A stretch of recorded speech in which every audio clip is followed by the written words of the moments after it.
اے لوگو جو ایمان لائے ہو، تم پر روزہ رکھنا فرض کیا گیا جس طرح تم سے پہلے لوگوں پر فرض کیا گیا تھا، تاکہ تم متقی بن جاؤ۔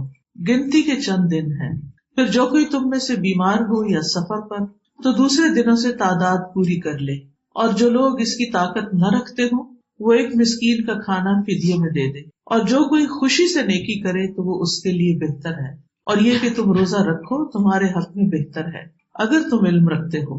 رمضان کا مہینہ وہ ہے جس میں قرآن نازل کیا گیا، ہدایت ہے لوگوں کے لیے، اور ہدایت اور حق کو باطل میں فرق کرنے والے روشن دلائل ہیں۔ تو جو کوئی تم میں سے اس مہینے کو پائے اسے چاہیے کہ اس کے روزے رکھے، اور جو بیمار ہو یا سفر میں ہو تو دوسرے دنوں سے تعداد پوری کر لے۔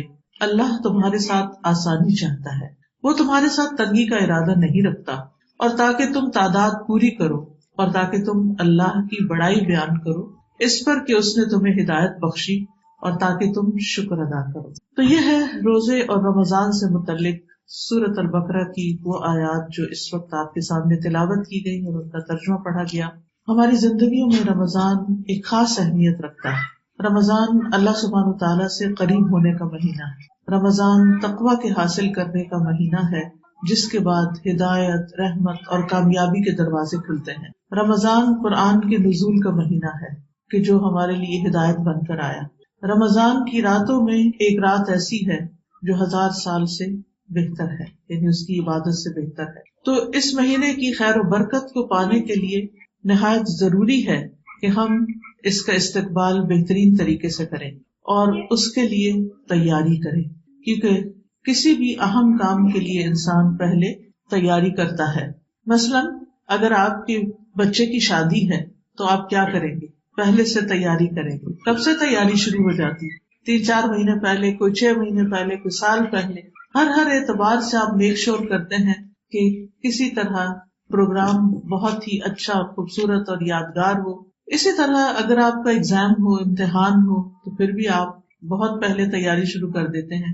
تو گویا زندگی میں جس بھی کسی چیز کی انسان اہمیت محسوس کرتا ہے، یا اس کی زندگی میں جو چیزیں بہت امپورٹنٹ ہوتی ہیں یا جو چیزیں بہت فائدہ مند ہوتی ہیں، مثلاً اگر آپ نے حج کرنا ہے یا ویسے اپنے رشتہ داروں کو ملنے کے لیے جانا ہے یا ہالیڈیز پہ بھی جانا ہے، سفر کرنا ہے کوئی، تو اس کے لیے بھی آپ تیاری کرتے ہیں۔ یہ تو بڑے بڑے اوکیزن ہیں، لیکن چھوٹے چھوٹے کاموں کے لیے، مثلاً آپ نے کھانا پکانا ہے تو اس کے لیے بھی آپ کیا کرتے ہیں؟ تیاری کرتے ہیں۔ اسے آپ نے لانڈری کرنی ہے تو آپ تیاری کرتے ہیں۔ آپ نے کام پہ جانا ہے، آپ اس کے لیے تیار ہوتے ہیں۔ تو کوئی بھی کام جو تیاری کے ساتھ کیا جاتا ہے وہ بہترین طریقے سے ہوتا ہے، اور جس چیز کے لیے تیاری نہ کی جائے اور اچانک انسان اس میں داخل ہو جائے تو پھر اس میں پوری طرح سنبھل نہیں پاتا اور اس سے بھرپور فائدہ نہیں اٹھا سکتا، یا پھر یہ کہ اس کا نتیجہ درست طور پر نہیں نکلتا۔ تو رمضان چونکہ ہماری زندگیوں میں ایک بہت اہم حصہ ہے، اس لیے ہمارے لیے بہت ضروری ہے کہ ہم پہلے سے اس کی تیاری کریں۔ اور آج اس موقع پر جبکہ رمضان کو تقریباً پورا 1 ماہ باقی ہے، تو آج سے ہی اگر ہم تیاری شروع کر دیں تو انشاءاللہ ہماری زندگیوں میں یہ رمضان ایک بہت یادگار رمضان ہو سکتا ہے انشاءاللہ۔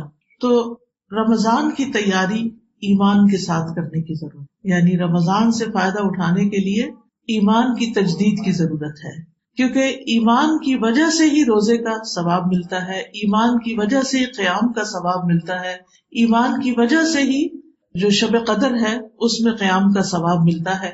ابو ہریرہ رضی اللہ عنہ سے روایت ہے کہ رسول اللہ صلی اللہ علیہ وسلم نے فرمایا، جس شخص نے ایمان اور ثواب کی نیت کے ساتھ رمضان کے روزے رکھے اس کے پچھلے تمام گناہ بخش دیے جائیں گے۔ اسی طرح آپ نے فرمایا، من قام لیلۃ القدر ایمانا واحتسابا غفر له ما تقدم من ذنبہ، جس نے ایمان اور احتساب کے ساتھ یعنی ثواب کی نیت سے لیلۃ القدر میں قیام کیا، اس کے بھی پچھلے گناہ معاف کر دیے جائیں گے۔ تو رمضان کی تیاری کے لیے ایمان والوں کا ایمان بڑھتا ہے اور ایمان بڑھانے کی کوشش کرتے ہیں۔ ابن عباس کہتے ہیں کہ ایک دن میں رسول اللہ صلی اللہ علیہ وسلم کے پیچھے سوار تھا تو آپ نے فرمایا، اے چھوٹے لڑکے، میں تمہیں چند کلمات سکھا رہا ہوں جن کے ذریعے اللہ تمہیں فائدہ دے گا۔ وہ یہ کہ تم اللہ کے احکام کی حفاظت کرو، اللہ تمہاری حفاظت کرے گا۔ تم اللہ کی حفاظت کرو یعنی اس کے احکام کی، تم اسے اپنے سامنے پاؤ گے۔ تم اسے خوشحالی میں یاد رکھو وہ تکلیف کے وقت تمہیں یاد رکھے. تو خوشحالی کے دن کیا ہے؟ جیسے صحت ہے، عافیت ہے، کھانا پینا ہے، جو بھی ہم روزمرہ کے کام اپنے کر رہے ہیں، تو یہ ہمارا آسانی کا وقت ہے.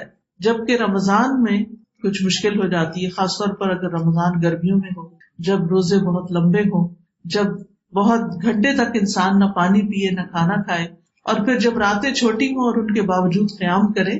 تو ہم میں سے ہر ایک کا کچھ نہ کچھ کنسرن ضرور ہے، اور کنسرن اس اعتبار سے نہیں کہ یہ مشکل کیوں آ رہی ہے، لیکن یہ ضرور ہے کہ یا اللہ ہم اس کو آسان طریقے سے نبھا سکیں، اس کا حق ادا کر سکیں. تو اس کے لیے ضروری ہے کہ ہم ان دنوں میں تیاری کریں تاکہ رمضان ہمارا آسان ہو جائے.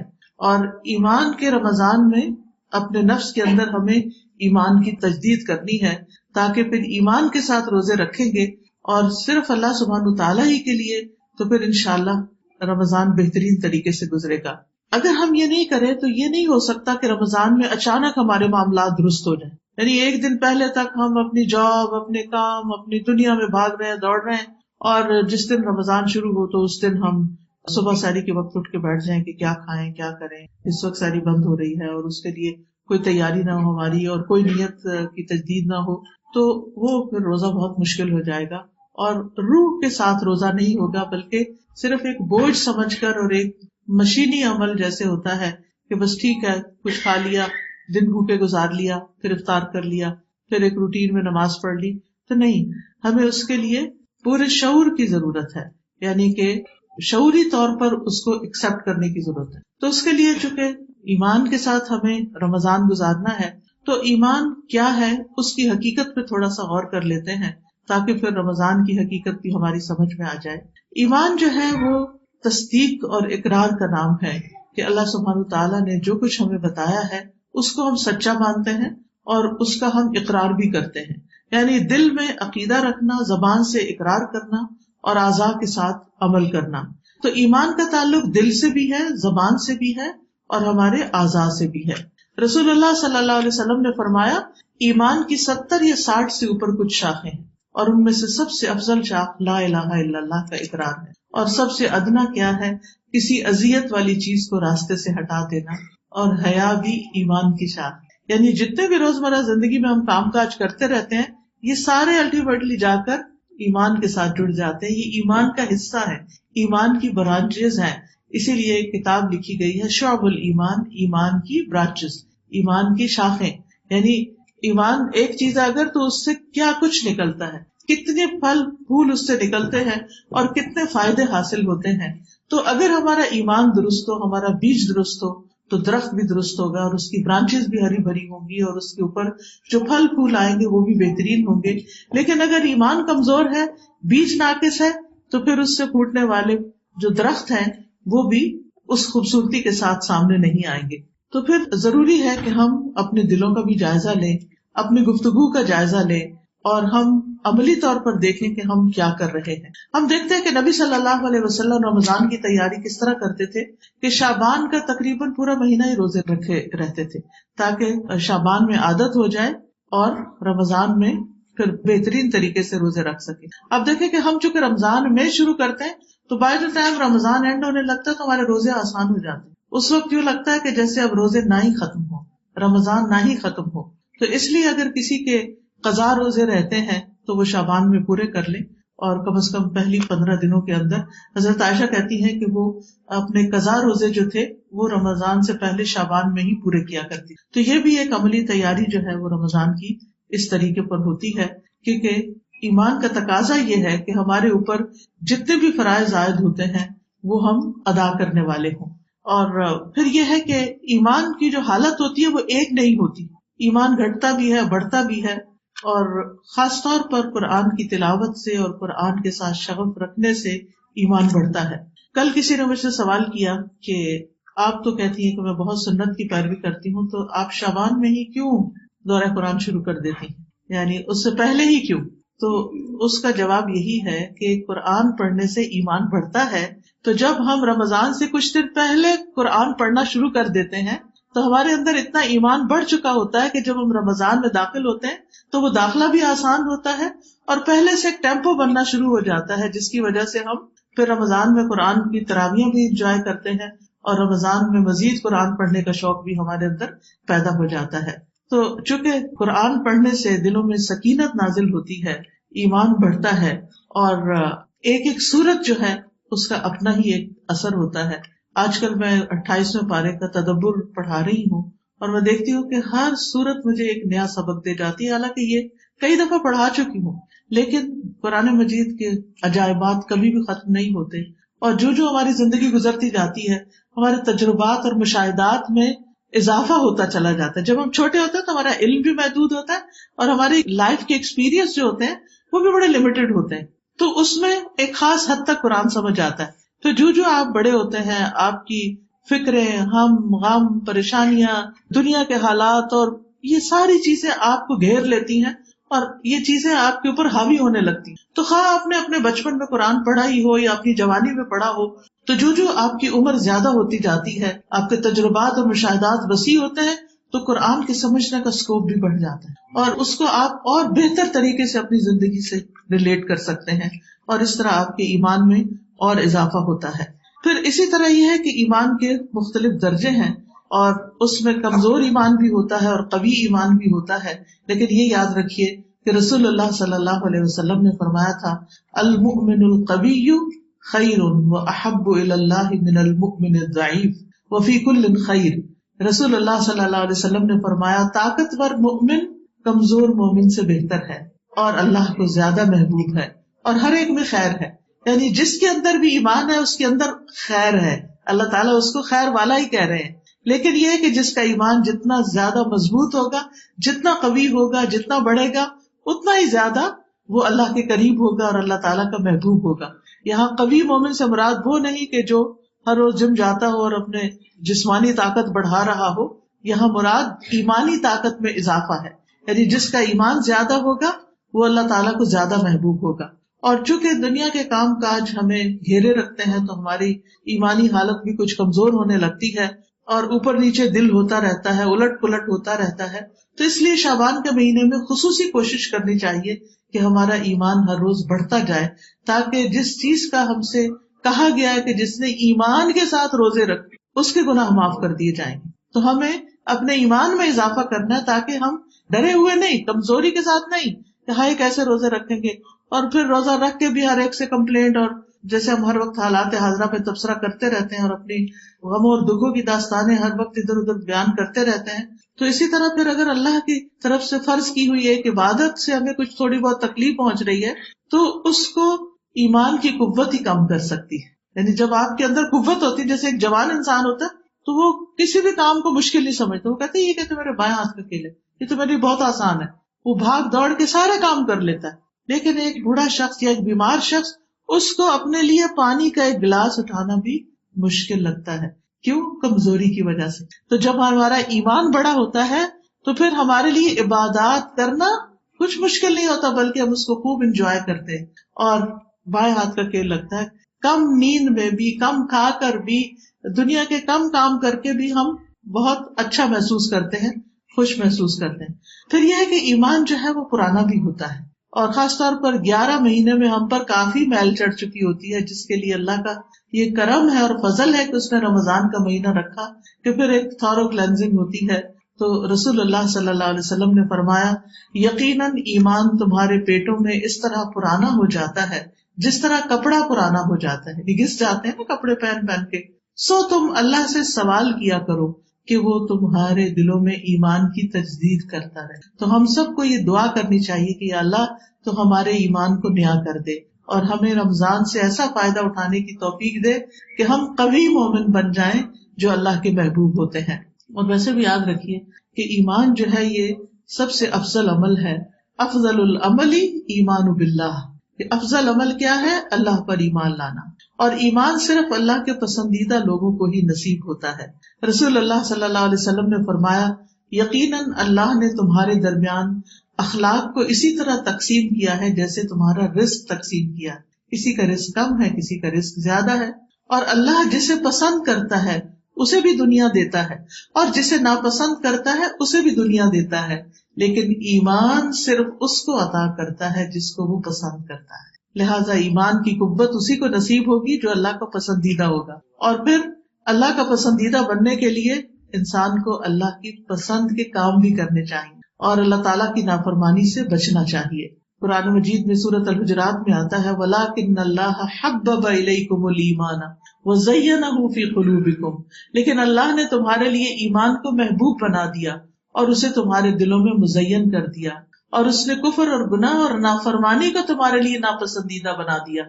یہی لوگ ہدایت والے، یعنی جن کے نزدیک ایمان محبوب ہے وہ الگ ہیں، اور جو کفر اور گناہ اور نافرمانی میں پڑے ہوئے ہیں پھر وہ ایمان سے یا تو محروم ہے کفر کی وجہ سے یا پھر نافرمانی کی وجہ سے ایمان کا لیول بہت ہی لو ہے. آپ دیکھیے کہ جب ہماری شوگر کا لیول لو ہوتا ہے یا ہمارے اندر منرلز لو ہو جاتے ہیں یا کیلشیم لو ہو جاتی ہے تو ہم کسی کام کے قابل نہیں رہتے. اسی طرح جب ایمان لو ہو جاتا ہے تو پھر ہم نیکی کرنے کے قابل نہیں رہتے. اس لیے بہت ضروری ہے کہ ہم اپنے نفس پر جبر کر کے اللہ کی اطاعت کے ہی کام کریں، کیونکہ پھر ایک نیکی اور نیکی کو راہ دیتی ہے، ایک نیکی دوسری نیکی کو کھینچ لاتی ہے، اور اس طرح انسان نیکیوں میں آگے بڑھتا چلا جاتا ہے. اور یہ بھی یاد رکھیے کہ ایمان کے ساتھ انسان کے نیک اعمال قبول ہوتے ہیں، اور اللہ تعالیٰ قرآن مجید میں ایمان والوں کو ہی عقل والا قرار دیتا ہے، اور ایمان کی وجہ سے ہی انسان کے لیے نجات ہے، اور جنت میں ایمان والے ہی داخل ہوں گے اور ان کے درجات بھی ایمان کے مطابق ہی ہوں گے.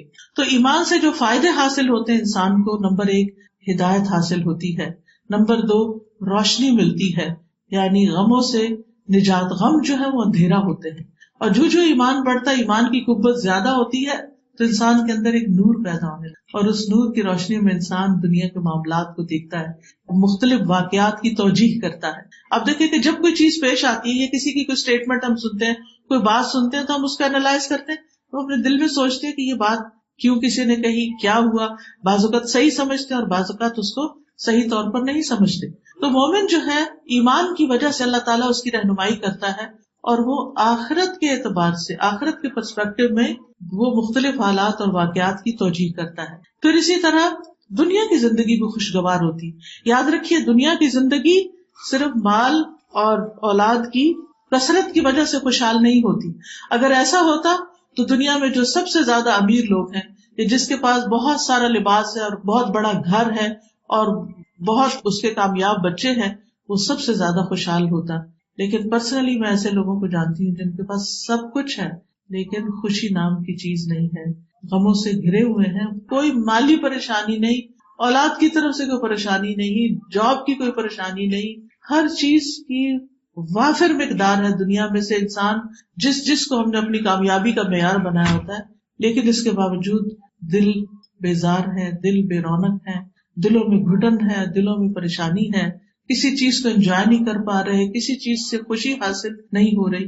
تو کس چیز کی کمی ہے؟ اس ایمان کی کمزوری کی کمی ہے. اس کو مزید بڑھایا جائے اور اس کے لیے مزید اطاعت کی ڈوز بڑھائی جائے تو اللہ سبحانہ تعالیٰ اس کیفیت کو دور کر دیتا ہے. تو اس بارے میں اللہ تعالیٰ فرماتے ہیں من عمل صالحا من ذکر او انثى وهو مؤمن فلنحيينه حیاتا طیبہ وَلَنَجْزِيَنَّهُمْ أَجْرَهُمْ بِأَحْسَنِ مَا كَانُوا يَعْمَلُونَ. جو شخص بھی نیک عمل کرے، خواہ وہ مرد ہو یا عورت، بشرطے کہ وہ مومن ہو، تو ہم اسے پاکیزہ زندگی بسر کرائیں گے اور آخرت میں ان کے بہترین اعمال کے مطابق انہیں ان کا اجر عطا کریں گے. تو یہاں اللہ کا وعدہ ہے کہ نیک اعمال اور ایمان کی وجہ سے یہ دنیا کی زندگی بھی عمدہ ہوگی، اور اسی طرح آخرت کی زندگی میں بھی بہترین ساز و سامان ملے گا. حدیث میں آتا ہے مومن کے لیے اللہ اس کی نیکیوں کو آخرت کے لیے ذخیرہ کرتا رہتا ہے اور دنیا میں اپنی اطاعت پر اسے رزق عطا کرتا ہے. پھر ایمان کی وجہ سے انسان کو نیکیوں پر ثابت قدمی ملتی ہے. ایک ایمان ایسی قوت ہوتی ہے کہ جس کی وجہ سے انسان بہت ساری مخالفتوں کا سامنا کر لیتا ہے. وہ لوگوں کی تنقید کی پرواہ نہیں کرتا، وہ اللہ کے حکم کو دیکھتا ہے. ہم کیوں لوگوں کی باتوں سے ڈر کے کبھی نماز چھوڑ دیتے ہیں، کبھی حجاب چھوڑ دیتے ہیں، کبھی اور کوئی نیکی کا کام جو ہے وہ چھوڑ دیتے ہیں کہ لوگ باتیں بنائیں گے. یہ ایمان کی کمزوری ہوتی. جب ایمان اور اللہ پہ توکل اور بھروسہ اور یقین مضبوط ہوتا ہے تو انسان پھر انسانوں سے نہیں ڈرتا، پھر اللہ کا ڈر اس کے سامنے ہوتا ہے اور وہ کرتا ہے جو اس کو کرنا چاہیے. اسی سے دنیا اور آخرت میں انسان کو ثابت قدمی نصیب ہوتی ہے. پھر اللہ کا ساتھ ملتا ہے، وَأَنَّ اللَّهَ مَعَ الْمُؤْمِنِينَ، اللہ کی دوستی ملتی ہے. فرشتوں کی دوستی اور ساتھ ملتا ہے.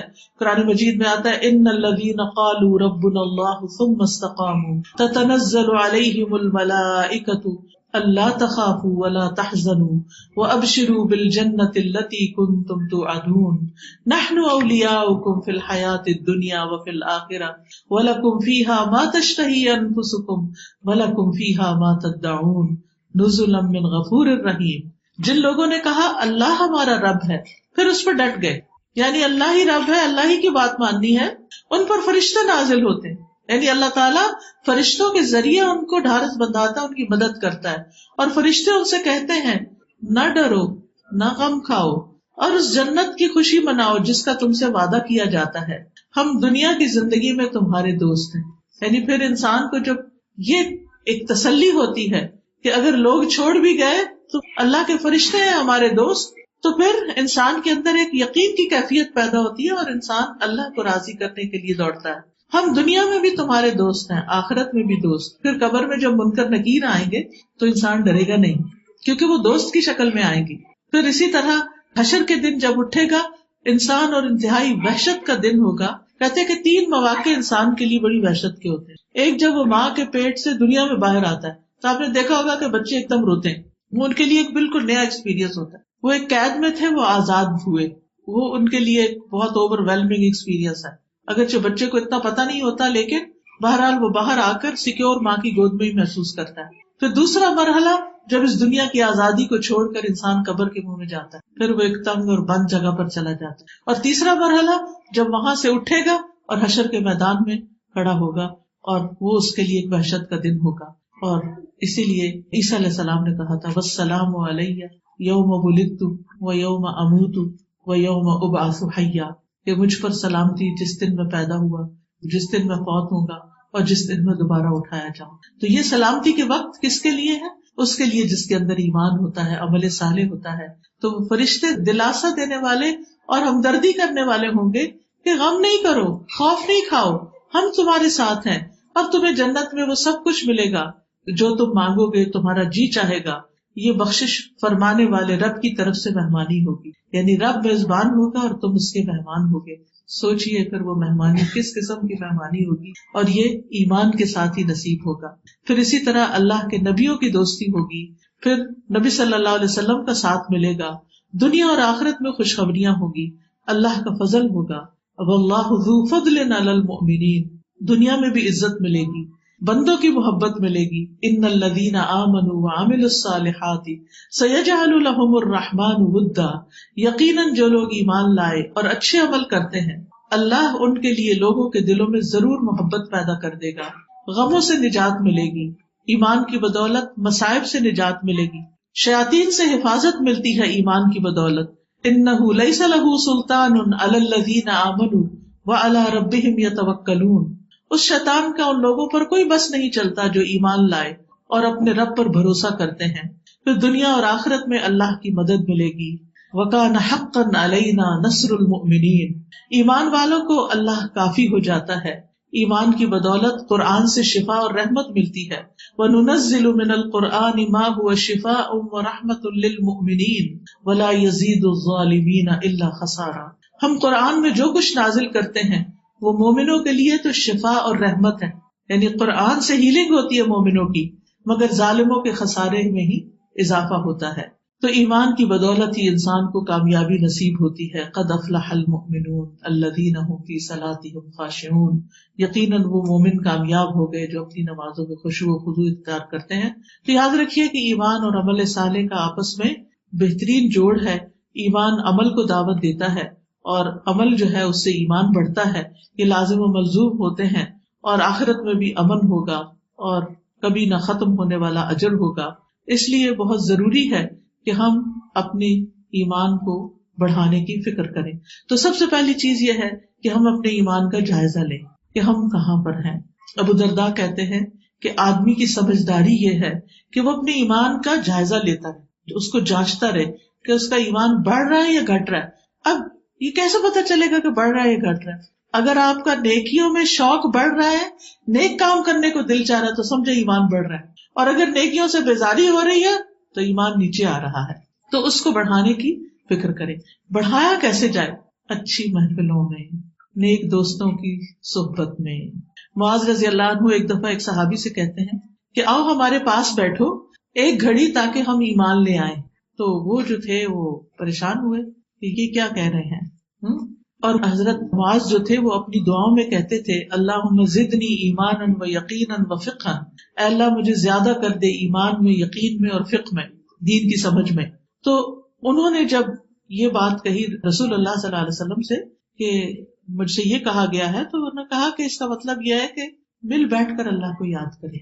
یعنی جو نیکی کے لیے کوئی مجلس قائم کی جاتی، چاہے وہ جمعہ کا خطبہ ہو، چاہے وہ کوئی درس کی مجلس ہو، چاہے وہ دورہ قرآن کی مجلس ہو، تو سب کے ساتھ مل بیٹھ کر جب اللہ کا ذکر کیا جاتا ہے، قرآن پڑھا اور پڑھایا جاتا ہے، تو اس پر سکینت نازل ہوتی ہے، ایمان بڑھتا ہے، فرشتے ایسی مجلس کو گھیر لیتے ہیں اور انسان پہلے سے بہتر محسوس کرتا ہے. تو اس سے یہ پتہ چلتا ہے کہ ایمان کو بڑھانے والے کاموں میں سے نمبر 1 علم نافع کا حصول ہے، نفع مند علم کا حاصل کرنا. ابن رجب کہتے ہیں علم نافع 2 چیزوں پر دلالت کرتا ہے. نمبر 1 یہ ہے کہ اسے اللہ کی معرفت ہو، اسماء حسنی اور بلند صفات کی معرفت ہو جن کا اللہ حقدار ہے، اور اللہ تعالیٰ کے افعال کی بھی معرفت ہو کہ اللہ تعالیٰ کیا کیا کرتا ہے. دوسرے، عقائد اور ظاہری اور باطنی اقوال اور افعال میں ایسی چیزوں کو معلوم کیا جائے جسے اللہ پسند کرتا ہے اور جس سے وہ راضی ہوتا ہے، اور ان چیزوں کو بھی جانا جائے کہ اللہ تعالیٰ کو کیا پسند نہیں اور کن چیزوں سے اللہ ناراض ہوتا ہے. یعنی ہم یہ تو کہتے ہیں کہ اللہ ہمیں اپنی پسند کے کام کرنے کی توفیق دے، لیکن کیا ہمیں پتا ہے کہ کون کون سے کام ہیں جو اللہ کی پسند کے ہیں؟ یہ صرف چند ایک مخصوص کام ہم نے پسند کے سمجھ رکھے ہیں اور باقیوں سے ہمارا واسطہ نہیں. ہمیں نیکی کے کاموں کو جاننا ہے اور برے کاموں کے بارے میں بھی جاننا ہے تاکہ ہم ان کو چھوڑ سکیں. تو علم اور ایمان کا چولی دامن کا ساتھ ہے.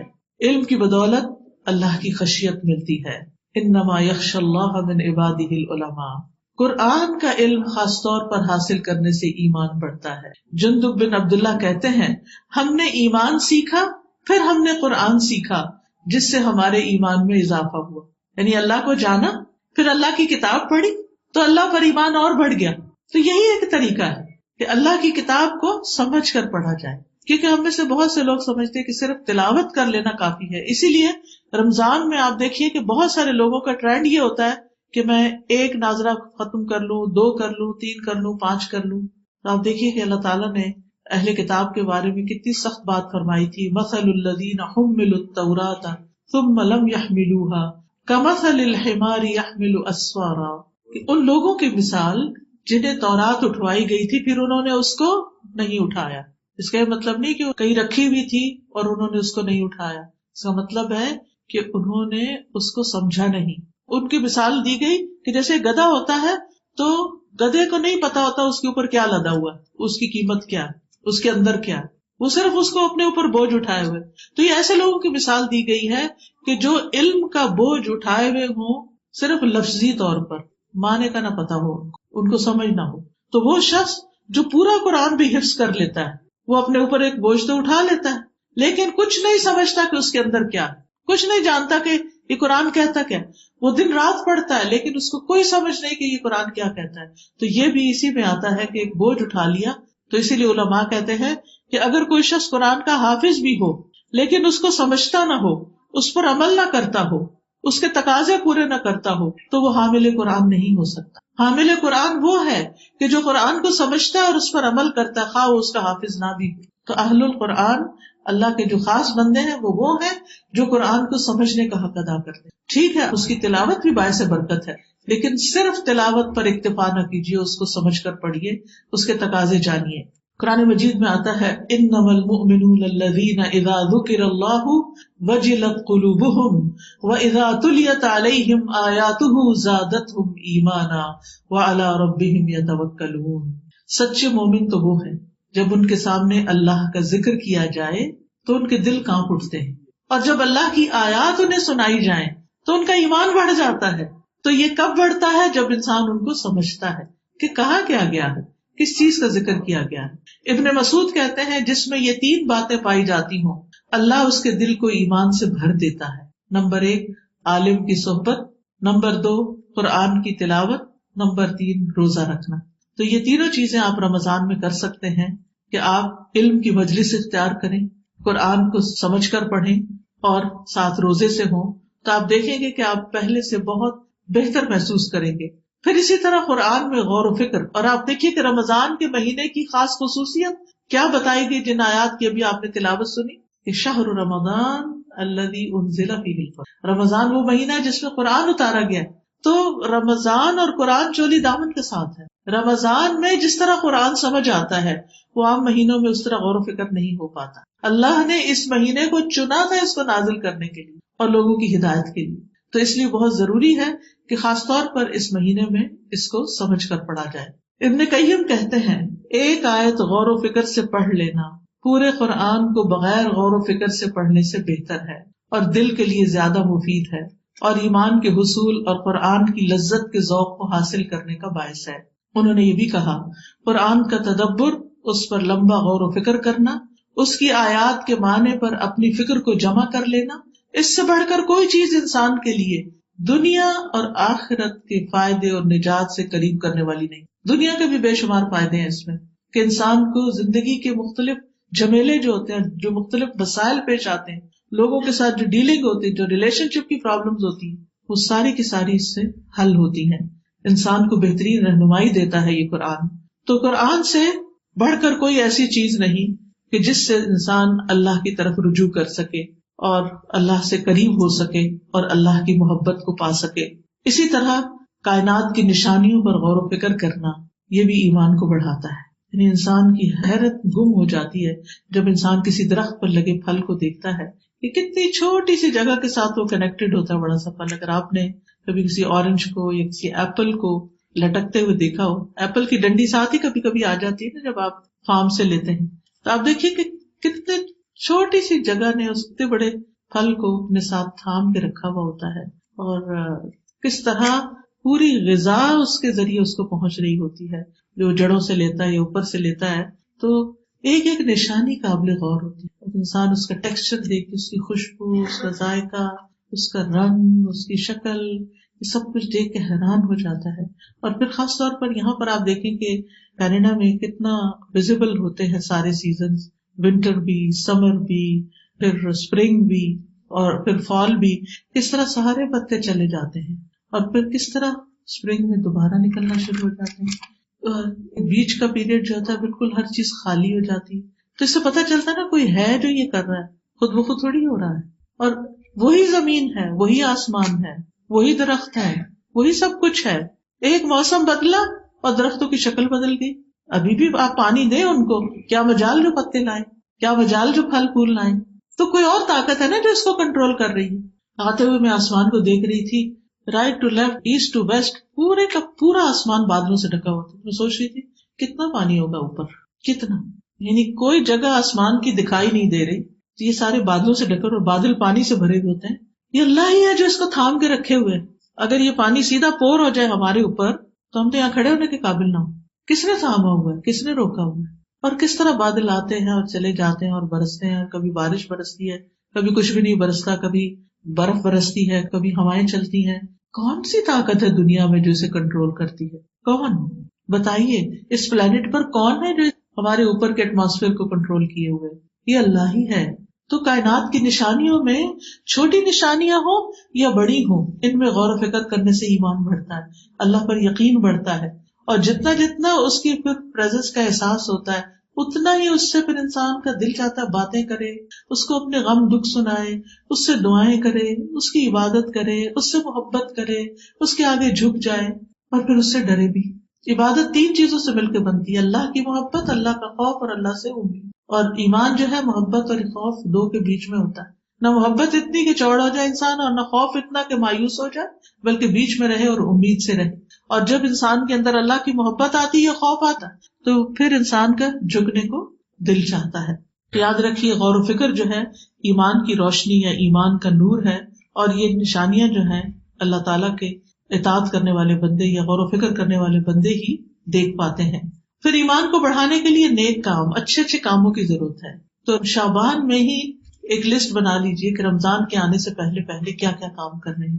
مثلاً اپنے رشتہ داروں کے ساتھ صلہ رحمی کیسے کرنی ہے، مثلاً اپنے مال کا زکوٰۃ کا حساب کیسے کرنا ہے، کس کس کو مجھے افطار کرانا ہے، کس کس جگہ میں نے ڈونیشنز دینی ہے، یہ ساری چیزوں کی ایک پلاننگ کر لیں. جب ساری چیزیں لکھی بھی ہوں گی، پلان کی بھی ہوگی، تو بس پھر اگر رمضان سے کچھ پہلے کرنے کے کام ہوں گے اور کچھ رمضان داخل ہوتے، اور اس میں صرف یہ نہیں کہ صرف دوسروں کو دینے اور کرنے کے کام، بلکہ جو گروسریز وغیرہ یا اور اس طرح کے گھر کے اندر چیزوں کی سیٹنگ وغیرہ، وہ بھی رمضان کے آنے سے پہلے، ایون عید کی تیاری بھی اگر رمضان سے پہلے ہی ہو جائے تو پھر رمضان سارے کا سارا اول سے آخر عبادت میں گزر سکتا ہے، کیونکہ آخری عشرہ تو خاص طور پر عبادت کا ہوتا ہے. اور اس میں اگر ہم گھومنا پھرنا شروع کر دیں بازاروں میں عید کی شاپنگ کرنے کے لیے، تو بہت سا وقت ضائع ہو جاتا ہے. تو بہرحال ایمان کے لیے اللہ کی اطاعت، اس کے رسول کی اطاعت، پھر اسی طرح وضو کا صحیح اہتمام، وقت کی پابندی کے ساتھ نمازوں کا پڑھنا، فرائض اور نوافل کے ذریعے اللہ کا قرب حاصل کرنا، مردوں کے لیے خاص طور پر مسجد میں دل لگانا. حدیث میں آتا ہے المسجد بیت کل مؤمن، مسجد ہر مومن کا گھر، یعنی اللہ کا گھر ہے لیکن مومن کا دل وہیں لگتا ہے. پھر اسی طرح ہو سکے تو تہجد شروع کر دے تاکہ رمضان کی راتوں میں پھر عبادت آسان ہو. پھر صدقہ خیرات کرنا، اللہ کے راستے میں جان و مال لگانا، اور پھر اللہ سبحانہ وتعالیٰ کے ساتھ احسان کا تعلق قائم کرنا، یعنی اعلیٰ ترین تعلق قائم کرنا. اور پھر کثرت سے اللہ کا ذکر، کیونکہ یا ایھا الذین آمنوا اذکروا اللہ ذکرا کثیرا وسبحوہ بکرۃ واصیلا، اے ایمان والو اللہ کو بکثرت یاد کیا کرو اور صبح و شام اس کی تسبیح کرو. پھر ذکر سے جو ایمان والے ان کے دلوں کو سکون ملتا ہے. الذین آمنوا وتطمئن قلوبهم بذکر اللہ، الا بذکر اللہ تطمئن القلوب، جو ایمان والے ہیں ان کے دل اللہ کے ذکر سے مطمئن ہوتے ہیں. یعنی یہ بھی ایمان کا ایک حصہ ہے کہ اس ذکر سے خوشی ہوتی ہے، تسکین ہوتی ہے، اطمینان نصیب ہوتا ہے. پھر اسی طرح یہ ہے کہ لوگوں کے ساتھ حسن معاملہ. رمضان میں جو شخص بھوکا پیاسا رہتا ہے لیکن اپنی زبان کی حفاظت نہیں کرتا تو اللہ کو اس کے بھوکے پیاسے رہنے کی ضرورت نہیں. تو زبان کا کنٹرول جو ہے بڑا ضروری ہے، اور اس کی پریکٹس بھی ابھی سے کرنی چاہیے. لوگوں سے حسن اخلاق سے پیش آنا، آپس میں محبت کا معاملہ کرنا. روٹھے ہوئے اگر کچھ لوگ یا ناراض ہیں یا آنکھوں سے اوجھل ہیں تو ان کے ساتھ ایک تعلقات کی تجدید کرنا، دوسروں کے لیے فائدے کا بننا. یہ سوچیں کس کے لیے میں کیا فائدہ کا بن سکتی. سب سے پہلے اس میں اپنے والدین ہیں. کسی نے کہا تھا کہ جب سے میں نے اپنی دعاؤں میں سب سے پہلے والدین کی دعا شروع کی ہے، میری دعائیں قبول ہونے لگی. یعنی جب میں دعا کرنا شروع کرتا ہوں تو پہلے والدین کے لیے کرتا ہوں، پھر اپنے لیے کرتا ہوں. تو سب سے بڑی نیکی کیا ہے؟ والدین کے ساتھ حسن سلوک. لیکن اکثر ہم ان کے لیے دعا کرنا بھول جاتے ہیں، تو اس کو بھی کہیں لکھ لیجئے. میں نے تو اب جیسے قرآن مجید پڑھنے کے ساتھ جو دعائیں پڑھی جاتی ہے اس میں سب سے اوپر نمبر 1 پہ رب ارحمہما کما ربیانی صغیرہ لکھا ہوا ہے، کیونکہ اس طرح بھولتی نہیں. ورنہ کام اتنے ہوتے ہیں، ایک کام کر رہے ہوتے ہیں، ادھر سے اور آ جاتا ہے، ادھر سے اور کرنے والے کام پھر چھوٹ جاتے ہیں، لیکن جو لکھے ہوئے ہوتے ہیں وہ یاد رہ جاتے ہیں. اور پھر اپنے بچوں کو بھی یہ سکھا دیں تاکہ وہ بھی آپ کے لیے کریں. اگر زندہ ہے والدین تو بھی ان کو رحمت کی ضرورت ہے اللہ کی، اور اگر فوت ہو چکے ہیں تو اس سے بھی زیادہ رحمت کی ضرورت ہے. اور یہ اللہ تعالیٰ کی خود سکھائی ہوئی دعا ہے، وَقُلْ رَبِّ ارْحَمْهُمَا كَمَا رَبَّيَانِي صَغِيرًا. پھر اسی طرح پڑوسیوں سے حسن سلوک، دوسروں کے لیے وہ پسند کرنا جو اپنے لیے پسند ہے، اور لوگوں سے بے نیاز رہنا، لوگوں سے لالچ نہ رکھنا، لوگوں کو معاف کر دینا، اور ان کی فکر کرنا، ان کی ہدایت اور اصلاح کی فکر کرنا. صرف اپنے بچوں کی ہدایت کی فکر نہیں بلکہ دوستوں کے بچوں کی بھی فکر. پھر یہ ہے کہ اپنی زندگی کا جائزہ لینا، خود احتسابی کرنا، لغو سے بچنا، نظروں کی حفاظت کرنا، حیا سے متصف ہونا، ایمان گھٹانے والے کاموں سے بچنا جیسے غفلت ہے، سستی ہے، گناہ ہے، گناہ ہو جائے تو توبہ نہ کرنا، فرائض سے پیچھے رہنا. یہ ساری چیزیں ایمان کو کمزور کر دیتی ہیں. پھر اسی طرح دنیا کی محبت، کثرت کلام، کثرت طعام، یہ دلوں کو سخت کرنے والی چیزیں ہیں اور ایمان کے منافی ہیں.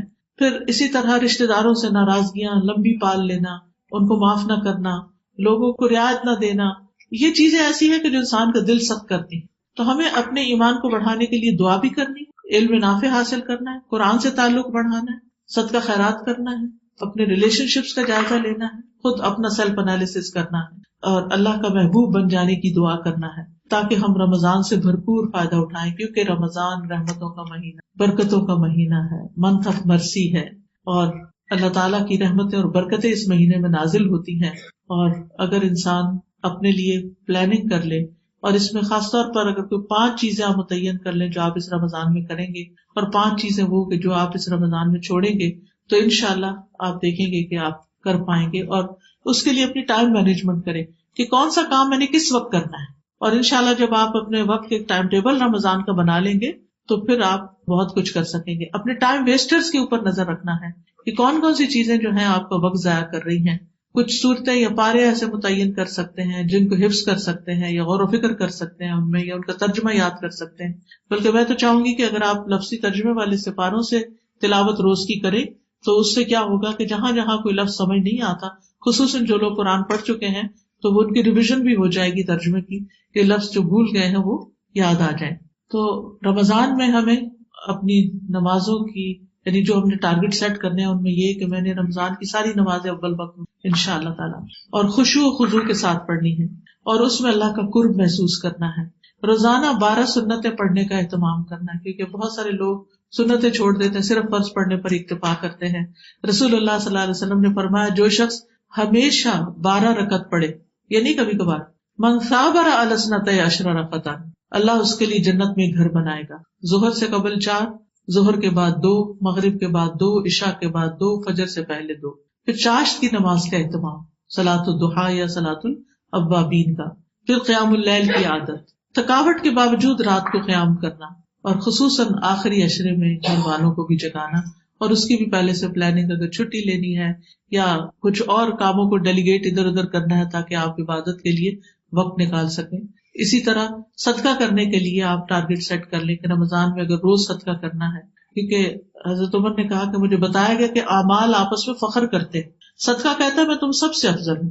اور اس میں آپ دیکھیے کہ سورۃ المنافقون میں آتا ہے نا کہ رب لولا اخرتنی الی اجل قریب فاصدق واکن من الصالحین، اللہ تھوڑا سا ٹائم مجھے اور مل جاتا تو میں صدقہ کرتا. یعنی اگر قبر سے کسی کو اٹھا کر پوچھا جائے کہ کیا کام کرنا چاہو گے تو وہ چاہے گا وہ جو مال میں دنیا میں چھوڑ کے آیا تھا نا وہ سارا ہی میں دے دوں، وہ تو لوگوں نے اپنی دنیا کے لیے استعمال کر لیا. دیکھیں نا جب ہم اپنا کوئی پراپرٹی یا اپنا کوئی گولڈ یا کچھ بھی چھوڑ کے جاتے ہیں تو لوگ اپنی زینت بنا لیتے ہیں، لوگ اس سے فائدہ اٹھاتے ہیں، چاہے ہمارے بچے ہی کیوں نہیں ہوتے. لیکن ہمیں اپنی آخرت بنانے کے لیے کچھ نہ کچھ اس میں سے اپنے ہاتھوں سے دے کر جانا ہے، کیونکہ مرنے کے بعد بہت ریگریٹس ہوں گی. کیونکہ صدقہ جو ہے وہ آگ کو بجھاتا ہے، اللہ تعالیٰ کے غضب کو بھی ٹھنڈا کرتا ہے اور آگ کو بجھاتا ہے، قبر کی آگ بجھانے کا سبب ہے. رسول اللہ صلی اللہ علیہ وسلم نے فرمایا صدقہ تو صدقہ کرنے والوں کی قبروں سے حرارت کو بجھاتا ہے. تو اگر ہم چاہتے ہیں ہماری قبریں ٹھنڈی ہوں تو صدقہ کرنے کی ضرورت ہے.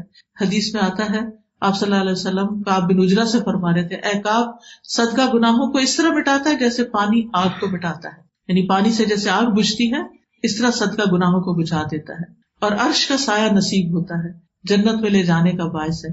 صدقہ کرے آدھی کھجور ہی کیوں نہ ہو، رمضان میں تو کھجوریں کھلانے کا اچھا موقع ہے. پھر اسی طرح خواتین کو خاص طور پر صدقے کا حکم دیا تھا نبی صلی اللہ علیہ وسلم نے عید کے دن. تو عید کے دن بھی صدقہ کرنا ہے، لیکن رمضان کے دوران کوشش کرنی ہے کہ ہر روز کچھ نہ کچھ صدقہ کریں. اور پھر یہ کہ اپنے ذکر کے ٹارگٹ سیٹ کرنے، یعنی صدقے کے ٹارگٹ سیٹ کرنے ہیں رمضان کے لیے، ذکر کے ٹارگٹ سیٹ کرنے. اس میں یہ ہے کہ آپ روزانہ کتنی تسبیحات پڑھیں گی، کون کون سی تسبیح کریں گی، جیسے سبحان اللہ و بحمدہ کی ہے، درود شریف کی ہے، استغفار کی ہے. پھر اسی طرح کچھ اور جیسے آیت کریمہ کی ہے، لا حول ولا قوت الا باللہ، لا الہ الا اللہ وحدہ لا شریک. تو اپنی زبان کو ذکر سے تر رکھنا ہے. اور یہ سب ہمارے لیے جیسا ٹریننگ پیریڈ ہوتا ہے کہ رمضان میں پھر کچھ اچھی ہیبٹس ڈیولپ ہو جاتی ہے جو سارا سال بعد میں بھی پھر چلتی رہتی ہیں. اور پھر روزانہ قرآن میں سے کیا پڑھنا ہے، اور پھر یہ کہ رمضان میں زبان کی حفاظت کس طرح کرنی ہے، خدمت خلق کے کون کون سے کام کرنے ہیں، افطار کس کس کو کرانا ہے، کہاں کروانا ہے. ان ساری چیزوں کی پلاننگ بہت ضروری ہے تاکہ ہم زیادہ سے زیادہ بہترین طریقے سے اپنا رمضان گزار سکیں اور اللہ تعالیٰ کی رحمت کو دعوت دیں اور ہم بندوں کے لیے باعث رحمت بن جائیں. تو ابھی میں آپ سے ذکر کر رہی تھی کہ رمضان میں جیسے اپنے ذکر کے ٹارگٹ سیٹ کریں. یہ مختلف کارڈز ہیں جو باہر اسٹال پہ موجود ہیں، کہ جیسے تسبیحات ہے تو تسبیحات کی فضیلت بتائی گئی ہے مختلف تسبیحات کی. تو آپ ایک وقت میں کوئی جیسے فجر کے بعد سورج نکلنے سے پہلے جو سبحان اللہ و بحمدہ پڑھتا ہے اس کے سارے گناہ معاف ہو جاتے ہیں، یعنی صغیرہ گناہوں کی طرف اشارہ. تو اسی طرح آپ فجر کے بعد یہ تسبیحات پڑھ سکتے ہیں. پھر اسی طرح یہ ہے کہ لا الہ الا اللہ کا اپنا بہت بڑا اجر و ثواب ہے. اور مرتے وقت جس کو لا الہ الا اللہ نصیب ہو گیا وہ جنت میں جائے گا، تو اس کی بھی اگر تسبیح کریں گے عادت پڑے گی تو پھر ہی اس وقت نصیب ہوگا. تو مثلا ظہر کے بعد لا الہ الا اللہ کی تسبیح آپ کر سکتے ہیں. ہر کوئی اپنے لیے یہ کوئی پابندی نہیں جو میں آپ پہ لگا رہی ہوں، صرف ایک آئیڈیا دے رہی ہوں. پھر اسی طرح یہ کہ جتنے بھی ہمارے کام رکے ہوئے ہوتے ہیں نا، اس کے لیے بہترین نسخہ استغفار کرنا ہے. تو یہ استغفار کے ڈفرینٹ ورژن جو ہیں یا آیات جو ہیں وہ ساری اس میں اکٹھی کر دی گئی ہیں. مثلا عصر کے بعد آپ استغفار پڑھ سکتے ہیں، یا ایک دن ایک چیز پڑھی ہو گھر میں تو انسان کو یاد بھی آ جاتا ہے. اسی طرح اگر خصوصی مسائل ہے کوئی، جیسے رزق کی تنگی ہے یا جاب کا مسئلہ ہے، تو رزق میں کشادگی کی دعائیں ہیں، یہ آپ کسی بھی وقت دن میں پڑھ سکتے ہیں، کیونکہ روزہ دار کی دعا قبول ہوتی ہے. اسی طرح نعمتوں پر شکر ہے. پھر اسی طرح اگر آپ کسی بیماری کا شکار ہیں تو ہیلنگ کی دعائیں ہیں. اور یہ ہیلنگ کی دعائیں بیسیکلی UK میں سے ہمیں ایک کسی نے جو ہاسپٹل میں والنٹیئر کرتی تھی، انہوں نے بڑی تعداد میں یہ ہم سے تیار کروائی کہ وہ سارے مریضوں کو وہاں دینا چاہتی تھی، اور انہوں نے مسلم نان مسلم سب کو ڈسٹریبیوٹ کی. تو یہ چونکہ انگلش ٹرانسلیشن کے ساتھ ہے، تو اگر آپ میں سے بھی کوئی یہ کام کرتا ہو تو مریضوں کو آپ یہ دے سکتے ہیں. پھر اسی طرح نظر اور تکلیف کی دعا ہے. پھر وضو کے بعد کی دعائیں ہیں کہ جو اس کو پڑھتا ہے وضو کرنے کے بعد جنت کے 8 دروازے اس کے لیے کھل جاتے ہیں. پھر نماز کے بعد کے مسنون اذکار ہیں. آیات شفا کا چھوٹا ورژن بھی ہے. استخارہ کے بارے میں کنفیوژن رہتی ہے، اس پہ بھی کارڈ ہے. پھر پروٹیکشن حفاظت کی دعائیں ہیں اپنے لیے، بچوں کے لیے. پھر میت کی بخشش کی دعائیں ہیں جو ہم اپنے والدین کے لیے یا اپنے پیاروں کے لیے جو دنیا سے جا چکے ہیں ان کے لیے کر سکتے ہیں. تو یہ چند چیزیں آپ کی خدمت میں پیش کرنی تھی. وآخر دعوانا الحمدللہ رب العالمین. سبحان اللہ والحمد للہ ولا الہ الا اللہ واللہ اکبر ولا حول ولا قوة الا باللہ العلی العظیم. اللہم صل علی محمد وعلی آل محمد كما صلیت علی ابراہیم وعلی آل ابراہیم انک حمید مجید. اللہم بارک علی محمد وعلی آل محمد كما بارکت علی ابراہیم وعلی آل ابراہیم انک حمید مجید. ربنا آتنا فی الدنیا حسنۃ وفي الآخرة حسنة وقنا عذاب النار. ربنا لا تزغ قلوبنا بعد إذ هديتنا وهب لنا من لدنك رحمة إنك أنت الوهاب. ربنا هب لنا من أزواجنا وذرياتنا قرة أعين واجعلنا للمتقين إماما. ربنا لا تؤاخذنا إن نسينا أو أخطأنا. ربنا ولا تحمل علينا إصرا كما حملته على الذين من قبلنا. ربنا ولا تحملنا ما لا طاقة لنا به واعف عنا واغفر لنا وارحمنا أنت مولانا فانصرنا على القوم الكافرين. اللهم إنا نسألك من الخير كله عاجله وآجله ما علمنا منه وما لم نعلم ونعوذ بك من الشر كله عاجله وآجله ما علمنا منه وما لم نعلم. لا الہ الا انت سبحانک انی کنت من الظالمین.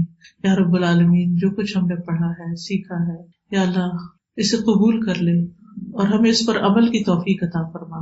کوئی اس میں غلطی ہو گئی ہو تو معاف کر کے ہماری اصلاح فرما دے. یا اللہ جتنی بہنیں آئی ہیں ان کا آنا قبول فرما اور ان کو اس کی بہترین جزائے خیر عطا فرما. اس کی برکت سے ان کی زندگیوں کی مشکلات آسان فرما. یا اللہ ہم سب کو ایمان میں اضافہ عطا فرما.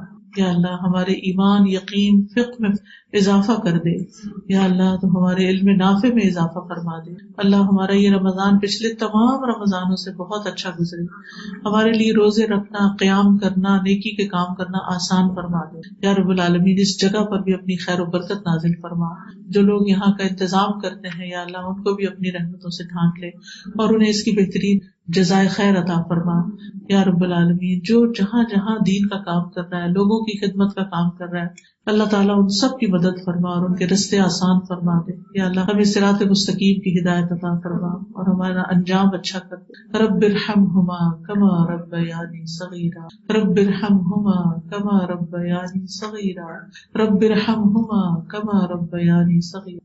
اللہ ہماری اولادوں کو بھی ہدایت عطا فرما، انہیں دین پر قائم رکھنا، انہیں دین پر استقامت عطا فرمانا. یا اللہ وہ یہاں کے معاشرے کے لیے بھی بہترین ثابت ہوں اور اپنی آخرت بھی ان کی بہترین ہو. یا اللہ ہمیں بہترین مسلمان بنانا. ربنا تقبل منا، یا اللہ سارے بیماروں کو صحت دے. یا اللہ اس مجلس میں جو کوئی شخص ایسا ہے جس کے دل میں کوئی غم دکھ پریشانی ہے، اس کی پریشانی دور فرما دے. ربنا تقبل منا انک انت السمیع العلیم وتب علینا انک انت التواب الرحیم. وصلی اللہ تعالی علی خیر خلقہ محمد وعلی آلہ واصحابہ واہل بیتہ اجمعین برحمتک یا ارحم الراحمین. الہی آمین.